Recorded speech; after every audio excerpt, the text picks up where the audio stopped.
ইনিংসের প্রথম ওভারেই 4টা নো, 2টা ওয়াইড, পরপর 3বার আউট হয়েও ক্রিজে থাকা থমাসের 12 বলের ভুতুড়ে ওভার। শেষ দিকে আবার টাইমড আউট করে মিরাজের সাকিব হওয়ার চেষ্টা, পরে উদারতার পরিচয় দিয়ে ব্যাটারকে আবারও ক্রিজে ফেরানো। পরের বলে সেই মিরাজের কাছেই ক্যাচ দিয়ে সাজঘরে ফেরা। খুলনা চট্টগ্রামের ম্যাচে নাটকীয়তার যেন শেষ নেই। বিপিএলের প্রথম দিনের 2 ম্যাচেই দেখা মিলেছিল বড় স্কোরের, সেই থেকে প্রত্যাশা দ্বিতীয় দিনেও বইবে রানের ফোয়ারা। দ্বিতীয় দিনের প্রথম ম্যাচের প্রথম ইনিংসে সেই ধারাই খুলনার স্কোরবোর্ডে 200-র বেশি রান, যার বড় কৃতিত্ব দেশি ব্যাটার মাহিদুল ইসলাম অঙ্কনের। তরুণ এই ব্যাটার 22 বলে প্রায় 270 স্ট্রাইক রেটে করেছেন 59 রান। শেষ দিকে তার ঝড়েই খুলনার স্কোর ছাড়িয়েছে 200।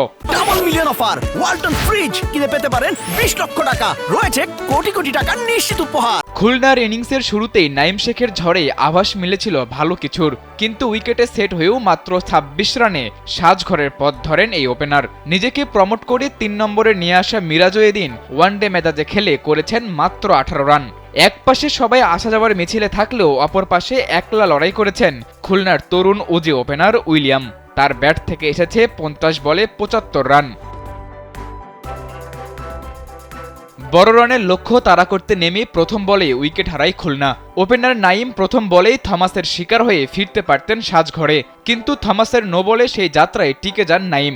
অবশ্য সেই ওভারেই ঘটে চরম নাটকীয়তা। একের পর এক নো বল করতেই থাকেন ক্যারিবিয়ান পেসার ওসান থমাস। বিশ্ব রেকর্ড করে মাত্র 1 বলে দেন 15 রান। নাটকের বাকি অংশটা আসে মিরাজের হাত ধরে। 7 নম্বর ওভারের প্রথম বলে মোহাম্মদ নেওয়াজের বলে আউট হন হায়দার আলী। পরের ব্যাটার ব্যাটিংয়ে নামতে দেরি করলে টাইমড আউটের আবেদন করেন মিরাজ। আম্পায়ার তার অভিযোগ আমলে নিয়ে আউটও দেন, তবে সেখান থেকে আবারও তাকে ফিরে নিয়ে আসেন মিরাজ। এত নাটকীয়তার ম্যাচে চিটাগাংয়ের একমাত্র প্রাপ্তি শামীম হোসাইন। তরুণ এই ব্যাটার খেলেছেন 38 বলে 78 রানের ঝড়ো ইনিংস। সেই ইনিংসের কল্যাণে চিটাগাংয়ের হারের ব্যবধান কেবল কিছুটা কমেছে। সাদাতুর রাফি, কালবেলা।